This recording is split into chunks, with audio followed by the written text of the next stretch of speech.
اور ہم ہی نے زمین میں تمہارا ٹھکانہ بنایا اور اس میں تمہارے لیے اسباب معیشت پیدا کیے، مگر تم کم ہی شکر کرتے ہو۔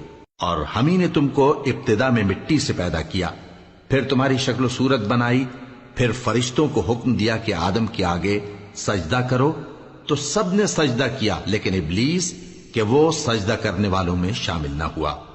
اللہ نے فرمایا، جب میں نے تجھ کو بھی حکم دیا تھا تو کس چیز نے تجھے سجدہ کرنے سے باز رکھا؟ اس نے کہا کہ میں اس سے افضل ہوں، مجھے تو نے آگ سے پیدا کیا ہے اور اسے مٹی سے بنایا ہے۔ فرمایا، تو بہشت سے اتر جا، تجھے شایع نہیں کہ یہاں تکبر کرے، پس نکل جا کہ تو ذلیل لوگوں میں سے ہے۔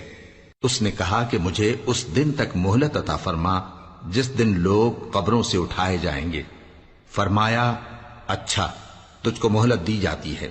بولا کہ مجھے تو نے گمراہ کیا ہی ہے، میں بھی تیرے سیدھے رستے پر ان کو گمراہ کرنے کے لیے بیٹھوں گا، پھر ان کے آگے سے اور پیچھے سے اور دائیں سے اور بائیں سے، غرض ہر طرف سے آؤں گا، اور تو ان میں اکثر کو شکر گزار نہیں پائے گا۔